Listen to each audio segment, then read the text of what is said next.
Hello friends, welcome to my NJ blog public channel. आखिर क्यों हो जाते हैं परीक्षा के समय छात्र तनाव में? हम देखते हैं जब परीक्षा आती है तो विद्यार्थी तनाव में हो जाते हैं, जिसका असर उनके परीक्षा परिणाम पर देखने को मिलता है।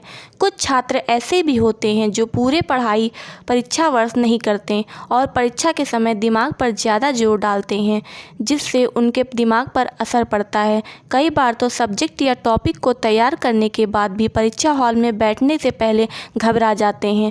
इसके अलावा बहुत से अभिभावक अपने बच्चों को परीक्षा में अच्छे परिणाम देने का जोर डालते हैं, जिस वजह से उन बच्चों की परेशानी और भी ज़्यादा बढ़ जाती है। परीक्षा के समय माता पिता को अपने बच्चे के साथ प्यार से पेश आना चाहिए, जिससे परिणाम अच्छा आए और बच्चे तनाव मुक्त रहें। स्टूडेंट को भी अपना टाइम टेबल बना लेना चाहिए। एग्ज़ाम टाइम ज़्यादा प्रेशर नहीं लेना चाहिए, क्योंकि जितना बच्चे फ्री माइंड से एग्ज़ाम देंगे उतना ही अच्छा रिजल्ट आएगा। आइए हम जानते हैं कि परीक्षा के समय बच्चे तनाव में क्यों हो जाते हैं। पहला है अच्छे परिणाम लाने की सोच, दूसरा है अभिभावक का प्रेशर, तीसरा है सिलेबस का पूरा ना पढ़ पाना, चौथा है टीवी और मोबाइल पर ज़्यादा लगाव, पाँचवा है सही गाइडलाइन ना मिलना। तो आइए जानते हैं अच्छे परिणाम लाने की सोच के बारे में। बहुत से ऐसे छात्र हैं जो कक्षा में प्रथम स्थान लाने के बारे में सोचते हैं और दिन रात पढ़ाई में लगे रहते हैं कि मुझे अच्छा परिणाम लाना चाहिए और अपनी क्लास में सबसे आगे रहना चाहिए। बार बार टीचर द्वारा पढ़ाए गए टॉपिक को तैयार करते हैं, पर बार बार प्रयास करने पर भी अगर टॉपिक रेडी नहीं होता तो अच्छे परिणाम लाने की सोच में वो डिप्रेशन में चले जाते हैं। अभिभावक का प्रेशर, सभी छात्र के अभिभावक एक जैसे नहीं होते। किसी के पिता मजदूर, किसी के पिता दुकान चलाते हैं तो किसी के पिता नौकरी करते हैं।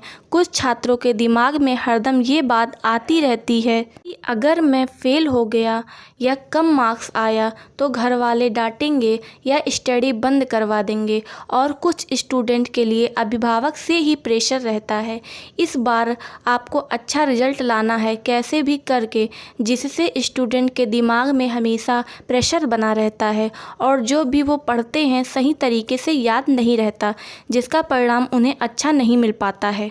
सिलेबस का पूरा न पढ़ पाना, स्कूल या कॉलेज में ज़्यादातर एब्सेंट रहने के कारण टीचर द्वारा पढ़ाए गए सिलेबस को पूरा न कर पाना भी एग्ज़ाम टाइम डिप्रेशन का कारण बन जाता है।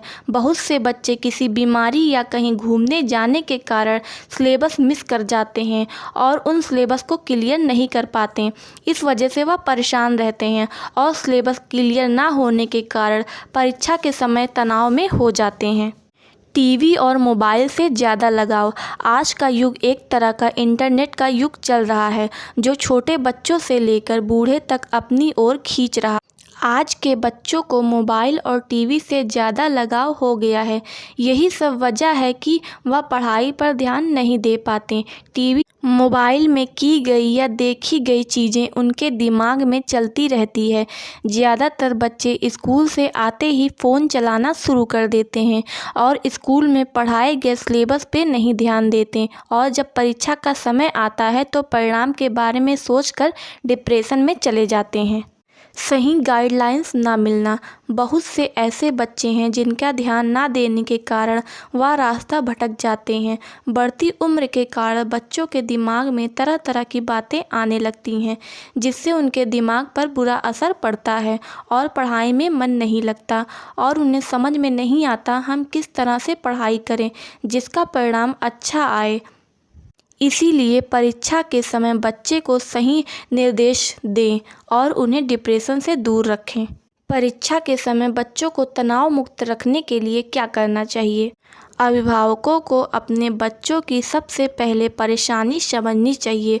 उनसे बात करके जानें कि उन्हें कौन सा टॉपिक या विषय में समस्या हो रही है, तभी आप हल निकाल पाएंगे।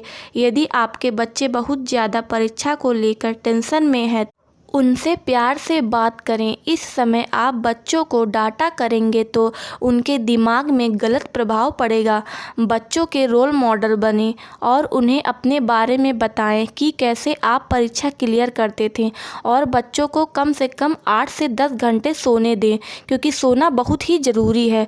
परीक्षा के समय पढ़ने को लेकर बच्चे रात भर पढ़ने के लिए सोचते हैं, पर अभिभावक होने के नाते आपको उनके सोने और जगने का ध्यान देना चाहिए। धन्यवाद। अगर वीडियो अच्छी लगी हो तो चैनल को लाइक